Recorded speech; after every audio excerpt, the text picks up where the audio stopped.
This particular speaker, in his words, said, let's just keep it in form.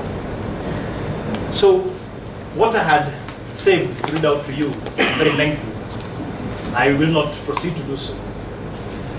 All I'll request is that he allows me to mention that our guest speaker is Dr. Jonathan Ciano, who is the turnaround CEO of Uchumi Supermarkets. That I had to mention, Daktari, because it is in the public domain. Please join me as we welcome Dr. Jonathan Ciano. Thank you very much. Good evening. Good evening. God is good? All the time. And all the time? God is good. Now, mine is very simple because I was told to speak. I don't know whether it is 2 minutes or 10 minutes, but I'll try to see if I can succeed to go beyond the 10 minutes. And we normally say one can never be prepared for anything. If secretly you are believing, it cannot happen. That is a very simple uncle who said that Mandela in April 1964. And that is the start of quite a number of things that you do in your lifetime. If you believe or secretly believe something cannot happen, then you don't need to start it because it will not. And that is the passion you have to have into everything. When you get into doing quite a number of things, there is also something we call hedgehog concept. And the hedgehog is where you have about 3 things. One of them relates to what I would call, do you like what you're doing? That's the first one. The second one is, are you doing what you're good at? And the final one, which is number 3, is what is the economic engine driver that makes change in what you're doing? If you have the 3, then that's what I call hedgehog concept. Now, there are a number of things that happen in life, and at times you wonder, was I there when it happened? And I still remember the first Friday when I was told you're going to go to Uchumi. That is 7th of July, 2006. It's nothing to do with Sabasaba, those who know about Sabasaba. And what happened here is I'm called by the permanent secretary in the Ministry of Trade and Industry, and I'm told, Jonathan, are you ready to go to Uchumi? And I asked, where is Uchumi? Because I didn't know where the office was. And he said, the minister wants to appoint you to be the interim CEO to go into the job. And I said, can you give me 1 hour and I think about it? And as I was thinking about it, I was saying, here I have a job. I have nearly completed restructuring Kenya Power, and I'm being told, now go and start another one. And I'll tell you, those who are in restructuring, you probably realize how difficult it is to do restructuring, because every day is different, and the environment is quite harassing. There are a number of things that come to test, and after 1 hour he called back and said, have you made up your mind? I said, no. I want to talk to my chief executive to tell him I need leave to move out of here. And the PA said, I'm going to call him for you. I said, no, let me talk to him. Then I looked for another excuse after one. I said, I want to talk to the PAs in the ministry under which Kenya Power falls. And he said, I've already talked to him. So all the excuses I had were burnt out. And at about 3 o'clock, he said, because you haven't made up your mind, the minister is going to announce your appointment. You can resign thereafter. So those are the kind of moments that you feel. Probably if you thought you had a hard skin, even the blood you don't have at that point in time. It's all gone, it's all dry. And I said, okay, come what may. And then I was called, I was having a meeting with people who were in the company. I had a big group. I had quite a number of departments I was handling in power. Don't ask me what my job was, because I was almost like anybody on the street who is peddling things, items, you don't know which one you carry. And someone came at the front of a podium and brought a phone and said, look, this is a SMS and 411, you have been appointed. I said, oh my God, then I'm done now. So I woke up and I said, guys, let me see you later. I walked out, I called the same peers and I said, now that you have announced, where are the offices of Uchumi? Then who am I going to contact? And these are the kind of things that you go through and you realize leadership and personality is under test at a particular point in time. And I was given the number of one of the gentlemen who were there before, who were still being put together by receivers. And when I called him, he said, Lunga Lunga, then you turn into Nanyuki Road, off Yaro Road. And I sat down, I said, I don't even remember where Lunga Lunga is. Because I was across in Parklands. I said, I'll do it. At about 9 o'clock, I was there. I got lost, I called again, I was told, no, you turn right. There are no signs. They had all been vandalized, or the city council decided, because you don't pay, they are gone. Are we together? I hope I'm not talking to myself. Lovely, thank you, keep it up. I need your ears today. Then I moved in, and the gentleman and the one lady who were there, they said, welcome, sir. And I said, I am not sir yet. Then they wondered, because they thought I was coming in with all the answers. Now this is what you're going to do. And I said, can we look for a place to sit? And the guy said, we'll give you our office. I said, I don't need an office because I don't have one. Let's sit at a tree. And the guys were wondering, is this another guy, you know, a peddler or something? So we sat down. They didn't know why I was doing this. And the first thing when you come to turnarounds and the rest, you don't run to do what you say, what am I going to do? You look for the guys. Who is there for me? A good general does not look for the guns. He looks for the humans. He does not go to define the war. He first waits to see whether he's got the muscles of the guys to take out there. That was the first test. After 1 hour, I asked, you know, is there anybody here who can take minutes? And the guy said, no, we have the company secretary. I said, no, company secretary is not for minutes. What do you do? He said, Charles. I said, I'm an ICT. I said, you're the one to take minutes. Let's move on. They never realized why I was doing that. But you must be versatile when you get into these things. You do not go and say, this is HR, it is only with people. At the end of it, I said, I hope now you understand why we are here. They said, yes, to reopen Uchumi. I said, no, we are not reopening Uchumi. We have another job. So can we meet on Monday? In the morning, we have another meeting.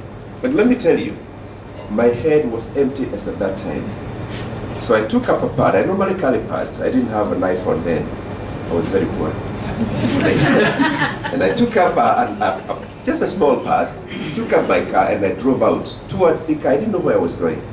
And I drove off and I found myself in Embu.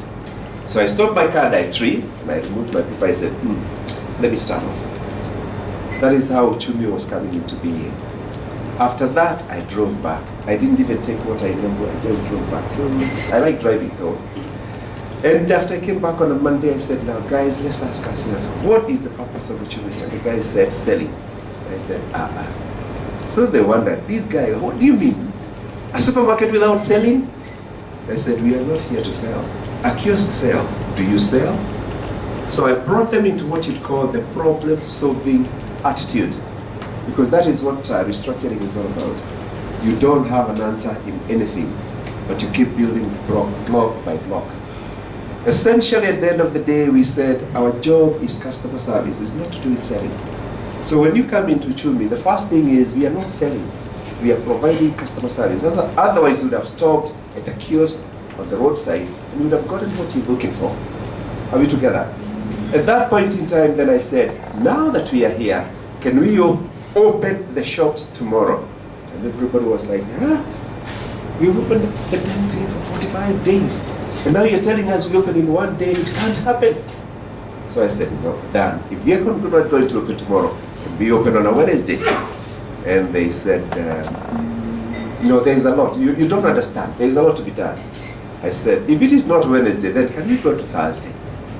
And one guy said, no, we can only open after 3 weeks. I said, Francis, if we are going to open after 3 weeks, I don't think it will be possible. Can I tell you how we'll handle it? Yes. Please, can you write a resignation letter? You go and the others can open. The guys were like, then we can open after 2 weeks. I said, then you can stay. Now, you have to put your authority on the ground for you to be seen you are human and at the same time you are in charge. That again is restructuring. At the end of the day, we said, now, you know what Gantt chart is? Yes. Charles, can you draw one? We have it tomorrow morning. You are the HR guy. How many days do you need to employ people? And he said, half a day. So the following day I can have people, yes, move on. I went to a guy who is called Owino. Owino, how quickly would you be able to move products from the 17 branches to only 5? And he said, I only need a day. But you must give me petrol or diesel. I said, you get that. Let me tell you, if you went to my back pocket, I didn't have a shilling. But I still told them, we will make it. Then we went to another guy who was called Bernard. Bernard, how quickly are you able to talk to the suppliers? He said, raising the LPO if the computers are working is 1 day. So all those are coming to the Tuesday. And we said, that means we can open on a Wednesday. But we must take stock and the rest. To make you believe, after we opened on a Monday, which is now 9, we were able to open 5 shops within 5 days. That's a Friday evening. What does that mean? Leadership is put into task, challenge. Strategy is put into test. Culture is brought into play. Attitude comes in. Because if the people who are working for you don't have all those, then it comes up. The following day we met. We were meeting every morning. And I said, from what we discussed, there is one thing that I picked. All of you have families. So you must go and talk nicely to your families. Because you must work 16 hours a day for the next 6 months. I lied. Because even after 6 months, they were still working like young donkeys. And we moved on, and we moved on. Something that we expected to be only complete in about 2 years, by the 3rd year, it wasn't there. Now, that is the kind of a challenge that I would let you appreciate. The 3rd day, I was going to meet the suppliers. And that was one of the most challenging items. The suppliers come in and we owe them 900 million. They were in a big hall, we call it Go Down 13. And sitting down there, I had 4 or 5 guys in front. They have never seen any of them. And I woke up and I said, right, here we are, ladies and gentlemen. We are reopening Uchumi in 1 week. But there is only one item you must know. You are part of this job. And what I'm looking for from you is, if you honor my LPO, I'll pay you 25% of what I owe you, because I have 400 million shillings here that is coming from the government. If you refuse to honor, then I can't pay you anything. And because I'm a receiver, you write it off. The guy sat down. You know what that tells you? There are times you must have courage. In spite of your barrel being empty, you must hold it like it's loaded. And then you'll be able to move to the next level. Quite interesting. And one young entrepreneur with a small business woke up and said, but who are you? So I woke up and I said, I'm Jonathan Ciano, married, married with a family, but my parents are Kenyans. Is there anything else you want? And I said that deliberately. The guy said, but we want to know what you have done. I said, right. This is the CV. But yesterday's success does not meet tomorrow. But let me guarantee you, if we have managed to bring a company in the Bahamas into being after it was being sold, if the refinery was not closed and now it is today, if Kenya Power is back on its feet from 9 shillings per share to 279, what would make Uchumi not come back? A lady who was there, I still remember her, she's called Millie. And Millie stood up and said, I supply bakery products, I will supply you.